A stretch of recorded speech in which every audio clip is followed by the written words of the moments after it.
friends, it's Robin here from Shed Some Light on It. I have been kind of binging on, here, let's get this chair out of here. Yeah. I've been binging on some of the magic shows on Netflix, and I just love them because a lot of it, mirrors real life. For me anyway, because I'm into all the woo-woo stuff. And although I don't consider myself a witch or a Wicca. I guess I do in a way, but not like in that term, I guess. I don't use a ton of like spells or herbs. But I do have some basic information that I want to share with people who are witches, who are Wicca, who are maybe young girls that are getting started out, young guys that are getting started out. And we see these shows and we see, the different spells that they're doing on the shows, right? And we think, oh, this is cool. Like, I want to get into it. I want to set this love spell on somebody. I want to do this spell and call in a job or change this situation in my life. But there are some basic principles that are really important to know when you're working with energy in that way. Okay, number one, there are repercussions of casting a spell that involves another person, right? So we all have free will. And if you're going to cast a love spell on somebody, there's going to be repercussions, right? So if that person isn't really into you, ask yourself, number one, do you really want that person to respond to this spell anyway? Because we want people to love us because they love us, not because we're forcing them to. But there's also lots of energetic repercussions that I probably couldn't even begin to explain, right? And maybe you've had an experience. Maybe you want to share that below. Like maybe you've had something backfire that it worked for a little bit and then the person, didn't really care for you and then they left. So just knowing that there are repercussions for things. Number two, when you are working with energy, always call in the energy that is there for your highest good. Okay. So there is lower vibrational energy, right? There's energy on the astral plane. There's energy of negative entities. And I myself had to go through a phase where the universe kept giving me like really heavy astral planey stuff, just a lot of lower vibrational stuff. I kept having entities that were attached to me. Like I had to have my mentor kind of clean up my energy field. And it freaked me out for a while because I didn't really understand why I was experiencing that.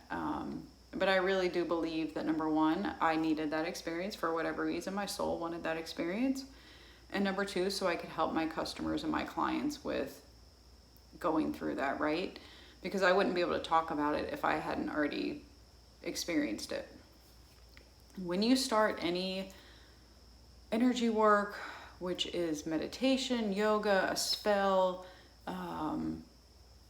anything, set a little prayer, a little intention before you start and ask for your angels, your guides, any beings of light who want to come for your highest good. All parties involved, the best for all parties involved. Like if you're doing a forgiveness ritual, just, always affirming that you want the best for everyone involved, right? We don't want to build up negative karma. I don't, at least, like shit. I don't, I don't need any more. I'm good with the negative karma. I'm good. So just always setting that intention, calling that in, just centering yourself. It literally can take 5 seconds. I call in all beings of love that want to be here with me right now. Yeah. And put your spin on it, make it your own. Number three, which goes along with this, is closing the circle of energy when you're done. So at the end, thanking the beings of light that were with you. Thank you, my angels and guides, for sharing this, for being here with me, for supporting me.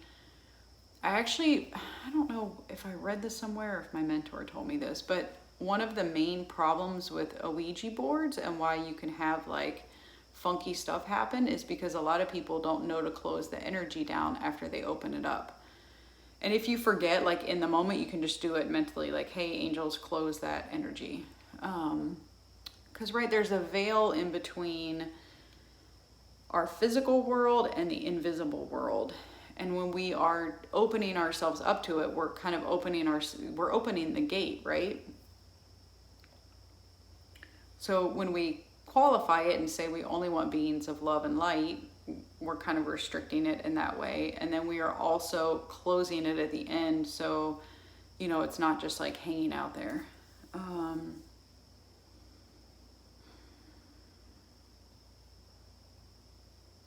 I think that that's it. I think that's all the information I was getting. I kept feeling like there's a lot of people who are new to this and who are experimenting with energy work and Wicca rituals and witch rituals. Whatever your thing is, it's totally fine. Do your thing. But I'm pretty sure that you only want positive energy, right? And if you found yourself in an experience where you were calling in negative energy, you know, I'm sure it didn't feel real great. I would imagine that most of us want to feel good. Most of us want to be happy. Yeah.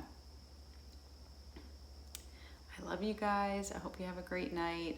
Share your experiences in the comment box. I would love to hear. And maybe sometime I'll come on and share my full experience with the astral plane stuff, because it really was quite challenging for me, and I only really gained a lot of perspective about it after the fact, as is with a lot of things in our life. Bye.